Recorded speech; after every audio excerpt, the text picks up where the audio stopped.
Hey, greetings everyone. Lieutenant Colonel Allen West, gubernatorial candidate for the Republican nomination here in the state of Texas. There's some really important dates that I want to share with you. First and foremost, I want to say Happy Hanukkah and also Merry Christmas, because we're getting into that season. And always remember that for us Christians, Jesus is the reason for the season, and don't let anyone take that away from you. But when we come out of this holiday season and we come out of New Year's, there's going to be some very interesting things that are happening. First and foremost, 31 January. 31 January is the last day that you can register to vote for the primary that is coming up here in the state of Texas. And right now, since we have not had any issues with challenges to the redistricting map, it looks that the primary will continue on, and that primary will be the first Tuesday in March of 2022, GOP primary. Now, here on the 14th of February, it's Valentine's Day. 14th of February, we will have early voting starts. And so that lets you know something. When we come back out of New Year's, we're looking at a very compressed cycle. We've got about 60 days before you will have the ability to make a decision about who do you want to have on your GOP team to go up against the progressive socialist left in a critical election cycle that will happen on November of 2022. Now, for those of y'all that don't remember this date right here, the 14th of February, think about what happened in 2021 on the 14th of February. Some ERCOT operator was sitting there at a desk, at a panel. He's looking and seeing all of a sudden 23 to 26% energy distribution that we put out there for wind and solar, an unreliable source of energy. It dropped from 23% down to 3%. Think about that. A 20% decrease that ERCOT operator saw. 3% down to 3%. And then what ended up happening? Well, you try to look and see if there's a backup to backfill that loss of energy distribution. But guess what? Since no one had done anything to make sure that we winterized our natural gas plants, and we're the Saudi Arabia of natural gas, it did not happen. It did not occur.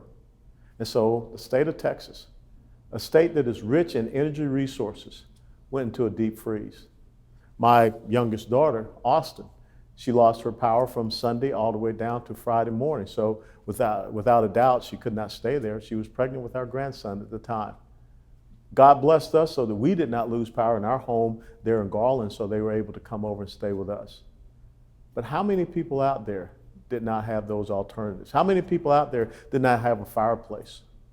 Never forget that there was an 11-year-old little boy in Conroe, Texas, that his parents tried to put blanket upon him, but he lost his life. That should never happen again. So I want you to remember that on 14th of February 2022, when early voting starts, remember what happened in the previous year. And I think that will help you to make a better decision when it comes to March of 2022, as far as who you want to have in the arena to do the fight for you in the great state of Texas. And never forget that we were less than 5 minutes, I believe about 4 minutes and 57 seconds away from Texas having a catastrophic failure where we would have had no energy here in the state of Texas to light our houses or anything.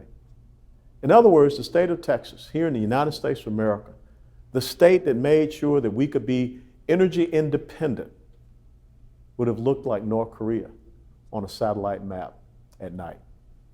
Can't happen. And that's what you have a decision to make about.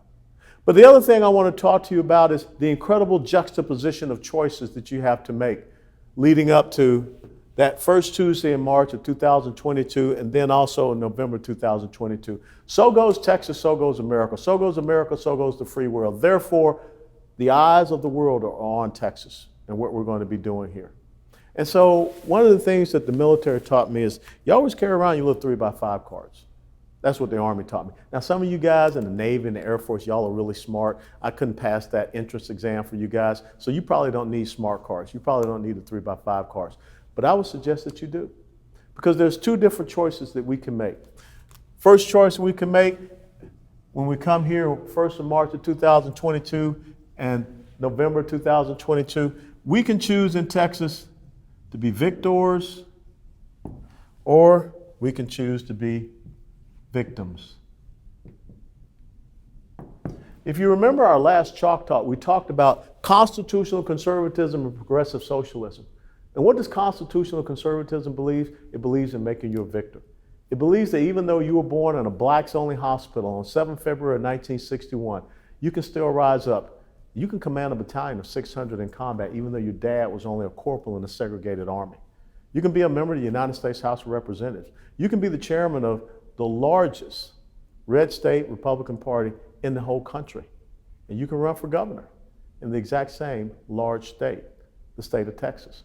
That's how we make people victors, because we respect them for who they are and what they can do and what they can achieve. But the other side, they believe in making people victims. That's the whole thing about progressive socialism, is to say what you cannot do. When you go back and you think about what President Obama came up with in Spanish, si se puede, yes we can, it wasn't about yes we can to make you a victor. It was about yes we can and we will make you victims. Who would have ever thought that we see what is going on? A federal government that is paying people to stay at home and not work. That's how you make victims. And always remember something. What are the two ways that you can enslave a person? And we'll get to this later. The two ways that you can enslave a person is, first of all, you work them for no pay. Secondly, you pay them for no work. And there's only one party, there's only one group that has ever done both of those things in the United States of America, and that's the Democrat Party. Because the Democrat Party believes in making people victims, not victors. The second thing that ties off to that is that you can choose to respect and honor and regard the individual, or the other side believes in the strength of the collective. Constitutional conservatism sees you as an individual with unalienable rights that do not come from government, they come from the Creator God with the big G. That's the whole thing about constitutional conservatism, as opposed to progressive socialism, which we discussed, but they only see you as a collective. That's what cultural Marxism is all about, pitting one group of individuals against another group of individuals. And now all of a sudden, if you don't agree with the progressive socialist ideological agenda, you're racist, you're white supremacist, and even the Salvation Army, God bless them, but now they're talking about how white people need to apologize. I am not a victim.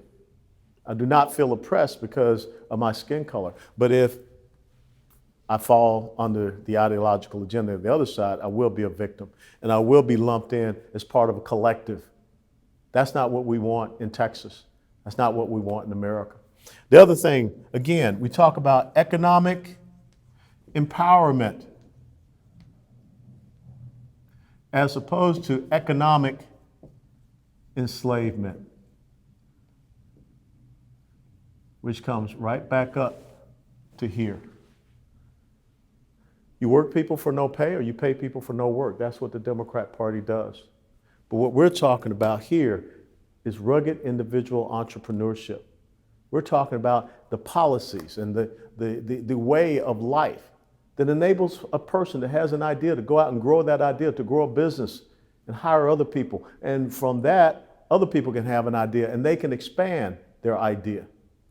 But if we're not careful, if we don't believe that we can make people victors, if we don't respect and regard the rights and freedoms and liberties of the individual, we cannot live in a country where we think, or a state, where you're just supposed to be mandated, you're supposed to be ordered, edicts, decrees, and all that stuff. That does not respect the individual. And therefore, you will not have economic empowerment, you will have economic enslavement. Who would have ever thought that we'd see government competing with our private sector? See, the interesting thing is that over here, the private sector, they have to go out and work hard and earn it. And if they want to raise capital, profit margins are very small for our small businesses. What do they do on this side? They just raise your taxes. And that's how they economically enslave people.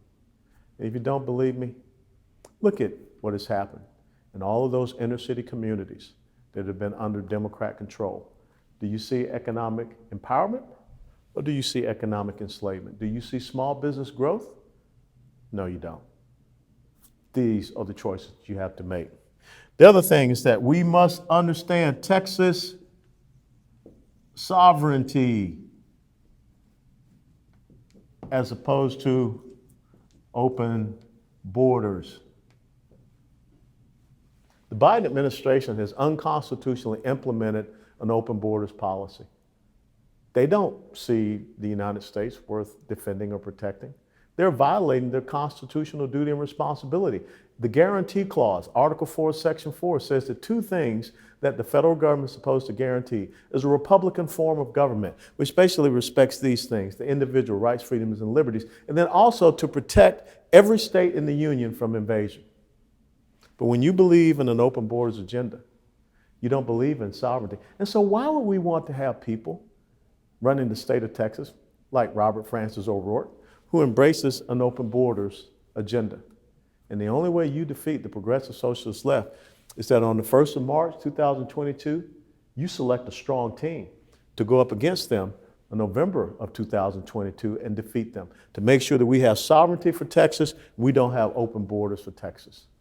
Because right now, we are aiding and abetting drug trafficking, human trafficking, sex trafficking, and a public health crisis. Amazing to me that the President of the United States of America would say that you have to be jabbed in the arm with something, but hundreds of thousands of people are coming across the border. They don't have to be jabbed in the arm. The next thing is that we must stand up for constitutional rights and not ideological rights.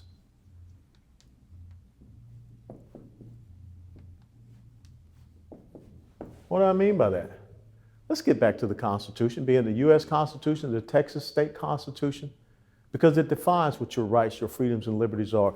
It's not based upon what someone decides their ideological rights are. Climate change, that's an ideological right.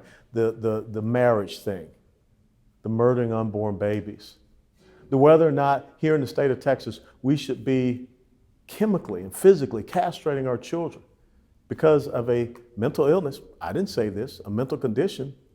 That's what the American Psychiatric Association called gender dysphoria. But the left is very good with words.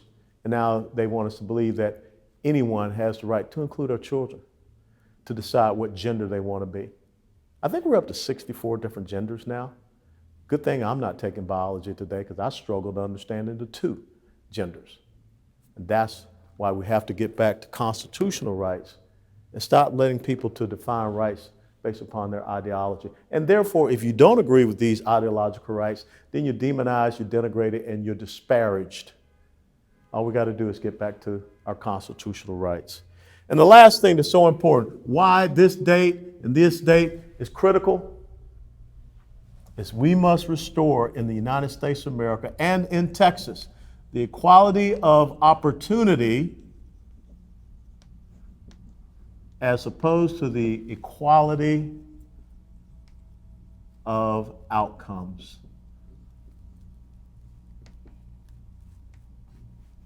And this is where you get that word equity. What does equity mean? Equity means that somebody else is determining your buy and your leave, where you can go, what you can do, what you can become. Looking at a kid born 60 years ago in a blacks-only hospital and saying, nah, I don't think you'll be able to get to this point. We will determine what you can get to. And that's another aspect of this cultural Marxism. You know, God gave us all kind of different talents, abilities. We're not all the same. But when you start to have a government, an ideology, progressive socialism, that believes that all you can do is make victims, all you can do is see people as a collective. All you can do is continue to economically enslave people. We have to have these open borders, so we just flood people in because we don't respect our sovereignty. That ideological rights are more important than individual constitutional rights, and that we will determine your outcomes. That's why these 2 dates, who will you pick to be on your team to go up against this in November of next year? I would be honored. Just the same as you have a fantasy football team and everything like that. I'd be honored to be on your team, to stand up and defend, and to make sure that you, your children, and your grandchildren can live in the Lone Star State and we can make them victors. That we will respect you, your individual right, freedoms, and liberties, your small business entrepreneurship, all of the things that makes Texas and America great. That we will continue to economically empower people, not economically enslave people. That we will defend the Texas Republic and our sovereignty. That we will stand up for your economic empowerment.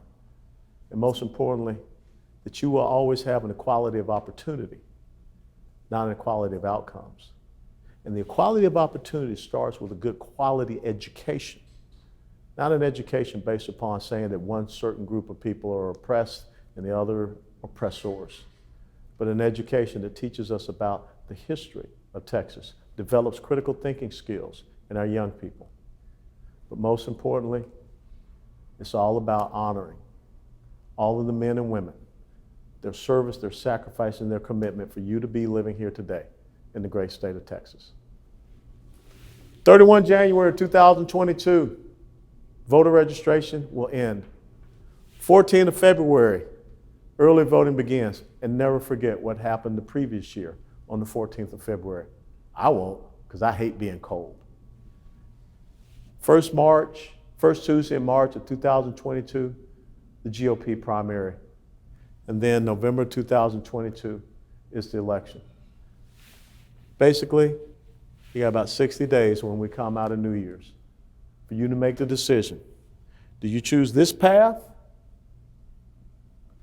Or do you choose that path? The eyes of the world are upon Texas as to which path we choose. Your decision to make. God bless you all. God bless Texas.